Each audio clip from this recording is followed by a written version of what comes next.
Good evening, everyone. Baseball fans and people who just enjoy talking about history and baseball at the same time. This is Phil Dixon.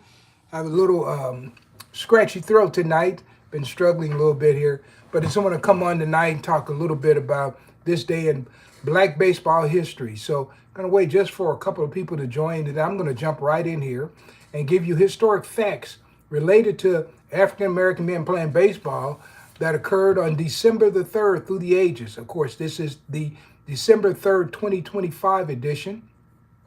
And so, what I do is I give you a historic fact and then I give you some commentary that comes from my 45 plus years as an African American baseball historian. So, we are still trying to build up our subscribers. So, if you like this kind of information, go ahead and subscribe. Appreciate that.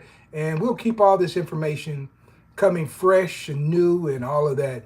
So if you like sports, this is a good place to be. Now, if you're looking for a great laugh, this is probably not the place to be. If you're looking for something with a sexual overtone, still not the right place to be. But it's a good place to be if you love history. And if you love baseball, that's a bonus because we're talking about guys from the Negro baseball leagues. And the reason I talk about these players, these individuals, these towns, these families, is because they didn't get enough recognition in their lifetime. So what I'm trying to do is make sure that that correction is done. And I spent 45 years trying to do that. So I just want to thank everybody for joining me this evening. I'm going to take a drink of water to help me through this broadcast. And then we're going to jump right in here, okay? You ready? Let me pull my chair up a little bit. Okay, so let's go. December 3rd, 1901. We're going to go back to the turn of the century, the other century, not the 2000 century set. Playing baseball in Chicago's indoor league, the Chicago Unions lost a 9-5 game to the Chicago Reserves at Metropolo Hall, which is at 31st Street and 5th Avenue in Chicago. The reserve pitcher struck out 17 of the Unions for the win. And Bill Joyner was one of the Chicago Unions players, whatever. And he was a losing pitcher. He struck out 4 and allowed 12 hits. Now, hey, how about this guy? They're building buildings big enough in 1901 to play indoor baseball. These people love baseball. They couldn't get enough of it. So they're playing indoor baseball. And they had a league. And of course, the Chicago Unions were part of that league. So you might want to look that up. Indoor baseball. So this is, long before the Astrodome and all that showed up. But these guys played baseball indoors. Now, I don't know. I've never seen any of the rules. I don't know if they use a special baseball. I don't know. But they did play indoors, and it was a big deal. So just thought I'd mention that. That happened December 3rd, 1901. Hey, and guys, if you're joining me tonight, just let me know where you're from because I'll mention your city before I mention your name. You guys the names are just too creative for me. But the cities I can handle, okay? All right then, let's go to December 3rd, 1905. Members of the Cuban X Giants arrive in Cuba aboard the ship Yucatan to play Winter League Baseball. The list of players included Clarence Williams, out of Harrisburg, Pennsylvania. We had Ray Wilson, who was an outstanding first baseman, but with many teams, mainly Philadelphia Giants at one point in his career. And we have Dan McClellan. Dan McClellan, I think, has an outside chance for the Baseball Hall of Fame, but I'm really troubled. If John Donaldson can't get in, I don't know how you're going to get Dan McClellan in, but both those were outstanding left-handed pitchers, all right? So Dan McClellan was with them. Dangerfield Talbot. Dangerfield Talbot was originally from Platte City, Missouri.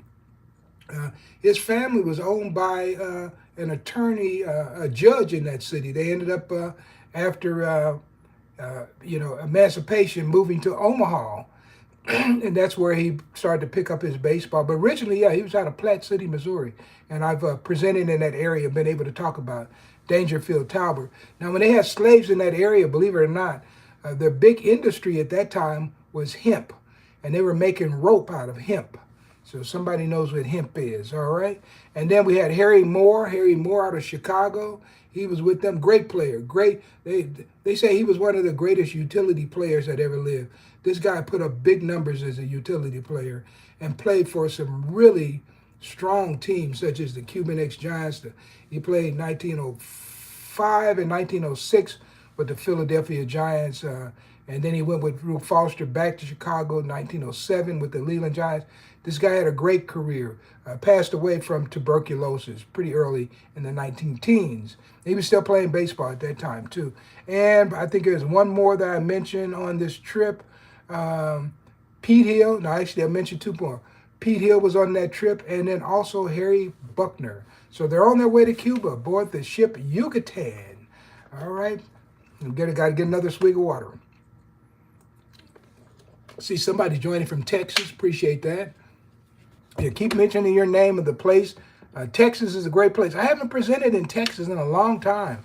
Man, I would love to come back there. The last time I was there, I was at in Houston at let's see. Oh man, I think it was San Jacinto Community College or something like that, down in Houston. And then I was up at a college in Sherman, Texas. But I haven't been much in Texas for many years, so that's on my to-do list. So anyway, yeah, thank you for joining from Texas. Okay, so let's go to December the 3rd, 1922. Probably heard of this guy, Jose Mendez. He's a member of the Cooperstown Baseball Hall of Fame in New York. Tossed a 6-0 two-hitter in California Winter League action to defeat Joe Peroni's All-Stars is the L.A. White Sox. Now, the L.A. White Sox was one of the teams that when guys went out to California, they played for. And they captured the big win at Anderson Park in Los Angeles, California. So Jose Mendez pitching out in the California Winter League. Jose Mendez was a Cuban. Of course, he played many years in the Cuban Winter League, but occasionally they got out west, played in California. It's amazing where these ball players appeared all over the country. So there's Jose Mendez pitching in Los Angeles. Okay, how about this? That same year, December the 3rd, 1922, when the Oakland Pierce Giants faced the French American Bank baseball team at Bayview Park in Oakland, California, pitchers Spider Wales and Harold Yellowhorse Morse effectively stopped the scoring. And so that was a big game in Oakland, and the African-American team in Oakland was the Pierce Giants. And so Oakland Pierce Giants. Now, I know they do these turn back the clock days, but I don't know if they've ever done one where they actually wore the Oakland Pierce Giants uniforms. I don't think they have, but that was an important team. And of course, one of the star players to come from there was Yellowhorse Morris, who ended up coming to the Negro National League, and he was on the Kansas City Monarchs team that won the World Series in 1924. So Yellowhorse Morris. Now they had some great nicknames in the Negro League. So I'm just amazed at all the names here. So let's stay with Yellowhorse Morris, okay? So December the 3rd, 1927. Now remember that he was with the Oakland Pierce Giants in 22, but in 1927, Harold Yellowhorse Morris tossed a 7-hitter as the Cleveland Royal Giants defeated the Shell Oil team by a 5-2 score. And leadoff batter Floyd Jelly Gardner went 2 for 4. Dink, Mothell, and Willie Wells hit doubles in the victory at Shell Oil Park in Los Angeles, California. There's a lot to unpack from there. I did interview Dink Mothell. I interviewed Willie Wells. And I missed Jelly Gardner just by a little bit. There was a couple of guys who passed away right when I started around 1982 really doing interviews. I remember Dave Malashia was one I missed, and Jelly Gardner was one I missed too. Also, Webster McDonald, he passed away in that same period. And I had their telephone numbers, but never really got a chance to talk to them. But I've written a lot about them over the years. Jelly Gardner was a college graduate from Arkansas Baptist College, and Ruth Foster, he was Ruth Foster's big leadoff hitter in the early 20s. Jelly Gardner. Don't hear much about him. We need to talk about him more. He was a great ball player. And so that's Jelly Gardner.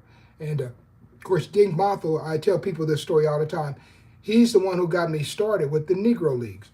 I met him in Topeka, Kansas, and he passed away that same month. And he told his nurse lady, he said, when this guy comes by, he said, give him all my photographs. And he did that. And here I am today, 45 years later, still telling you about Carroll Ray Mothell. All right. If you join me, if you're picking this up now, let me know what state you're from. That'll be great. Okay, we're going to keep going right along here. We've got about 3 more, and then we're going to cut out here, okay? So we've got December the 3rd, 1933. Let me take a drink of water here. December the 3rd, 1933. All right. Morris J. Eggy Dallard. And he was age 34, first baseman for the 1933 Baltimore Black Sox. And his 2-year-old son, Morris Jr., were killed when their auto skidded off the rain-soaked highway on Gray's Ferry Bridge and plunged through the guardrail and fell 60 feet into the Schuylkill River. Schuylkill River, spelled Schuykill River. Schuylkill River. It could be pronounced that way too. And so, yeah, that's a sad story where you had a father and a son pass away at the same time. I remember there was a guy that Chet Brewer signed. I'm trying to think of his name. And he was a pitcher, played for Houston. And he and his son passed away at the same time, too. Somebody knows his name. He was a pitcher. Oh, man, I see his face right now. And he had the car in the garage. And, of course, they died from carbon monoxide. I can't think of his name right now. But I think he was a 20-game winner, too, if I'm correct, for Houston. So if somebody can put that in here while I'm doing this broadcast, that would be great. And now I'll mention him, or it may come to me. All right? All right, so we've got 2 more. Now, you remember, I have baseball players always playing other sports, especially this time of year. So we've had a lot of baseball players playing football, and now we're starting to get a lot of those same guys or different guys playing basketball. So here's a baseball player playing basketball. So December 3rd, 1963, Reece Goose Tatum scored 21 points to lead the Harlem Road Kings to a 65-55 win over the New York Wrens at Richmond Auditorium in Richmond, California, playing before a paid crowd of 1,106 people. And how about this? The Ink Spots performed for 20 minutes during halftime. So you got the New York Wrens, which was a famous team. That was Bob Douglas's team. So now you got Reece Goose Tatum. Now he had left the Harlem Globetrotters and started his own team, the Harlem Road Kings. So you got Reece Goose Tatum, and man, you got the Ink Spots playing at halftime. Man, that's a real attraction there. The Ink Spots. You remember the Ink Spots? I remember watching Sanford and Son, and he used to have a little thing that he used to do about the Ink Spots, and he would start singing one of their songs. So somebody remembers that, right? All right. So that was December the 3rd, 1963. All right. So I'll always do a little coming and going. That's usually a ball player who's passed away or born on this date. So we have somebody who was born on this date, and born on December 3rd, 1904. John Williams. He was born in South Bend, Indiana. Interesting story about Williams, and I'll just tell you how it goes.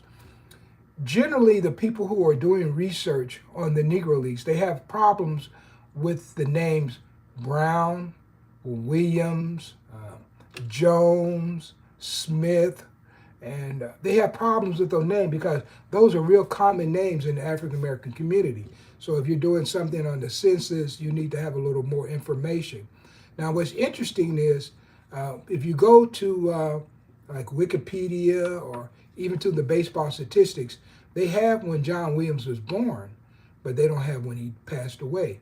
Now, I'm not going to give it to you tonight, but I will tell you this. I do know when he passed away because Cool Papa Bell and Clara Bell were good friends with his widow. And they gave me her number, and I talked to her and did a lengthy interview about John Williams. And so I do know when he passed away, but I'm just not going to put it up here on this broadcast. Maybe I'll save that. But I'm always finding different people. I know I was down in where was I? Independence, Kansas, and there was a guy George Bacon Brown. I had to clear that one up, and there was another guy named Jones who played for the 1931 Homestead Grays. I cleared that record up for him too. But guys, my work is kind of different than some other people because I just don't sit in my house and just be on the computer. My life has taken me into communities where people come and come to hear me speak, and then people will bring information. Family members just show up. I remember, you remember the story about Branch Rickey, and Branch Rickey said one of the reasons why he integrated his team is because there was a guy on his team named Thomas, last name Thomas, who could not stay with the rest of the team when he was at Ohio Wesleyan. And so he said he snuck him in his room and all that. I write about this in my book, The Dizzy and Daffy Dean Barnstorming Tour, Race, Media, and American National Pastime. If you ever get a chance to see that book, you might want to get it. And go to your library, and if you don't want to buy it, have the interlibrary loan the book so you can read it. And if you like it, go ahead and own it. That's what I say. But anyway, I was in Zanesville, Ohio, speaking, and Thomas's family came. The same guy that Branch Rickey was talking about, his family came to hear me speak. And it just so happens I had done a lot of research on Thomas prior to getting to Zanesville, Ohio, because I knew he was from that area. So when they came to hear me speak, Thomas was already in my program. Of course, Thomas also played for the 1905 Philadelphia Giants. And what's interesting about in black baseball that was unlike this in white collar sports, you could play professional baseball in the summer, and then you could go back to your college and you could play football as a college football player, even after you had played professional baseball. You could do that in black baseball. One thing I will tell you, so many amazing things that are happening today happened 100 years ago in black college sports that we're not even talking about. I recently ran across a game, and I'm going to talk about it later in December because when the anniversary of that game comes up. But I ran across a game where two colleges were playing, black colleges, and they had 48 pass attempts in the game. 48 pass attempts. Now that's like a modern day NFL game.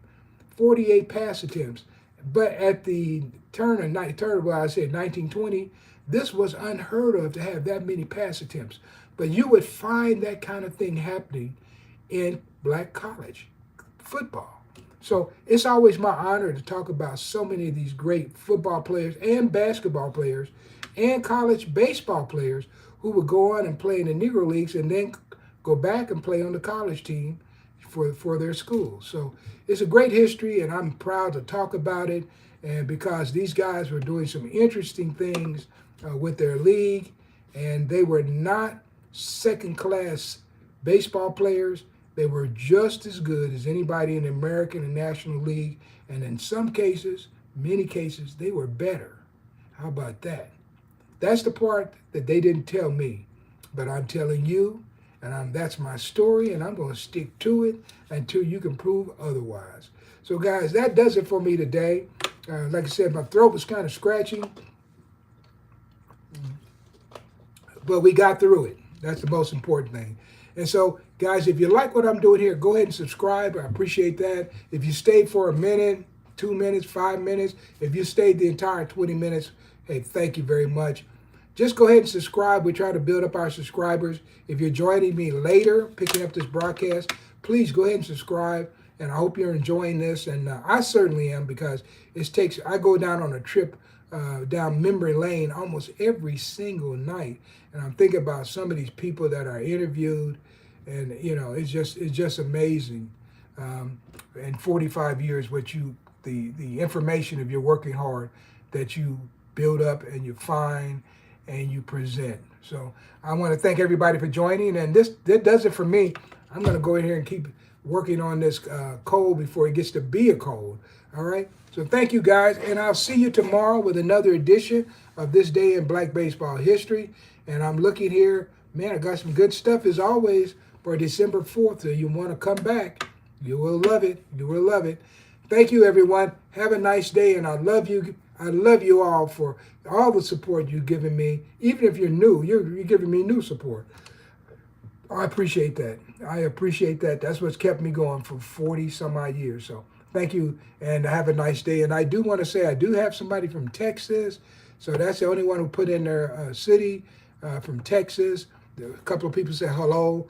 Yeah, when you come back, put in your city. I'm always interested to know what kind of reach this broadcast has. All right. Thank you, guys. You have a nice day.